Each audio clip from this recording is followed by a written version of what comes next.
All right, welcome to another episode of Critical Weight Theory. Today we're looking into one of music's most influential artists. I know I say that pretty much in every episode, but this is one of those bands that has sort of, or groups that got the ball rolling in a certain genre, but they're a little bit unsung today. They're somewhat forgotten, not totally. I'm not saying that nobody's ever heard of the group, but they're a little bit forgotten about, overlooked, whatever term you would want to use. So today we're shining a spotlight on a group that paved the way for Motown's golden era, the Marvelettes. While they may not have achieved the long-term fame of the Supremes or the Temptations, they are the band or the group that has the unique claim to fame of being Motown's first group to score a number one hit, and their legacy is undeniable. So, the Marvelettes formed in 1960 at Inkster High School in Inkster, Michigan, a suburb west of Detroit.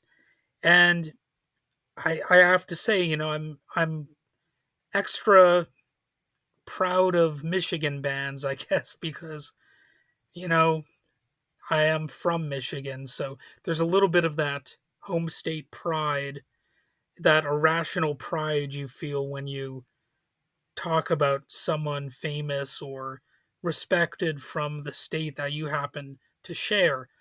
But if you think about it, Michigan has a lot of absolute legendary musicians. You've got Stevie Wonder, Bob Seger, Jack White, Aretha Franklin, Madonna, Eminem.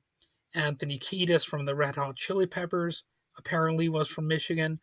You've got Marvin Gaye, Al Green, The Temptations, Madonna, Alice Cooper, Iggy Pop, MC5, Del Shannon, Electric Six, Tommy James and the Shondells, etc., etc. I'm not trying to make this whole episode about Michigan, but I think I will eventually make one about all these different Michigan bands. I'm not sure quite how I'm going to do it. Maybe like the top 25 Michigan bands. But anyway, back to the back to the Marvelettes.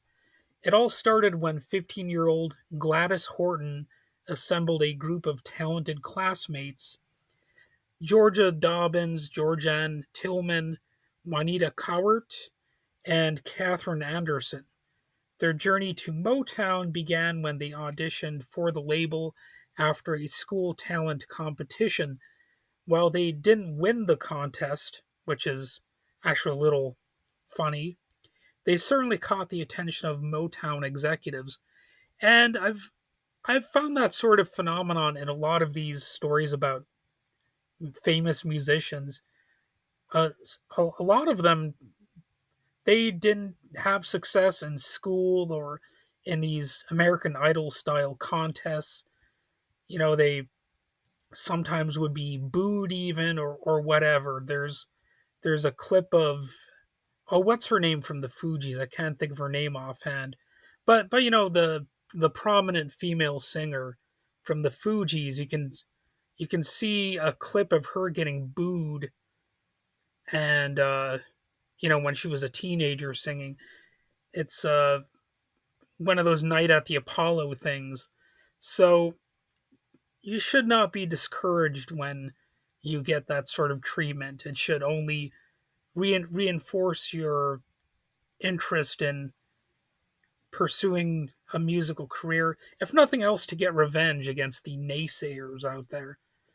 So don't take it personally, no matter how skilled you are, or whatever background you're from. You're always going to have some naysayers.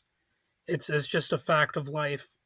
It shouldn't be something that holds you back. So, one of the big songs from the Marvelettes was their debut single, Please Mr. Postman, which is a song you've probably heard. It came out in 1961, and it made history. The track soared to number one on the Billboard Hot 100, marking the first ever Motown song to achieve that feat. The song's infectious energy made it a classic, later covered by the Beatles and the Carpenters. And if you've ever listened to classic radio, you've probably heard that song. It's probably been in a number of movies or TV shows, and it's just a likable song. Following their success, Motown quickly capitalized on their momentum with a follow-up sort of novelty song called Twistin' Postman in 1962, which rode the twist dance craze and peaked at number 34 on the pop charts. They had more hits and lineup changes, so it wasn't just Mr. Postman that the Marvelettes had some success with. The Marvelettes followed up with hits like Playboy and Beechwood 45789, which both came out in 1962. There's Too Many Fish in the Sea in 1964, and Don't Mess with Bill in 1966. But success did come with challenges. The lineup underwent shifts, with Wanda Young eventually replacing Gladys Horton as the lead vocalist. By 1963, Juanita Coert left due to stress and anxiety from touring. A particularly embarrassing moment on American Bandstand, where she mistakenly called Detroit a suburb of Inkster, added to her struggles, and she ultimately stepped away from the group. Now, I'm sure that wasn't like the only thing, but when you're embarrassed on a national stage like that, it can definitely have an impact. And some people are more sensitive to that sort of thing than others. So she wanted out. And it's like a lot of different groups, they face challenges and a decline.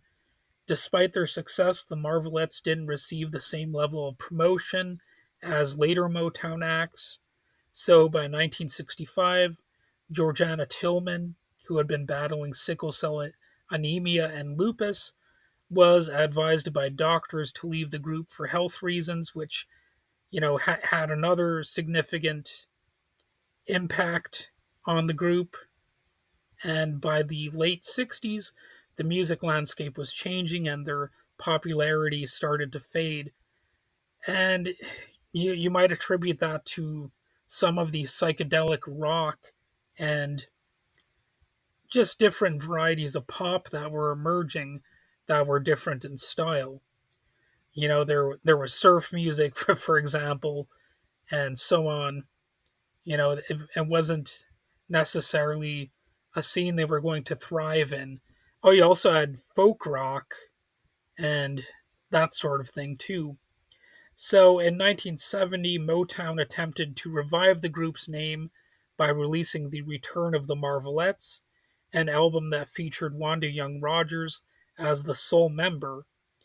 Original member Catherine Anderson refused to participate in the marketing, feeling it disrespected the group's legacy. So that was a bit of a sad thing that happened, right? The sort of promotion that offended a member, that's further alienating as far as the group cohesion is concerned. So it's one of those things where you could reasonably expect the group to fizzle out with all these different things compounding the stress against the group. But they did have a legacy and influence and all that stuff. So, though the Marvelettes officially disbanded in 1970, their impact on Motown was already there. They blazed a trail for girl groups like the Supremes and Martha and the Vandellas. In 2013, they received long overdue recognition when they were inducted into the Rhythm and Blues Music Hall of Fame. their music continues to be celebrated, proving that while they may not have sustained superstardom, their contributions to Motown and pop music history are undeniable. So that's it for this episode of Critical Wave Theory. If you enjoyed this glimpse into the world of the Marvelettes, be sure to subscribe and check out other episodes on the pioneers of music or movie reviews that I've done. And I talk about TV shows and, of course, social issues if I'm feeling up to it. So, thanks for listening, and I'll see you next time. Have a good one.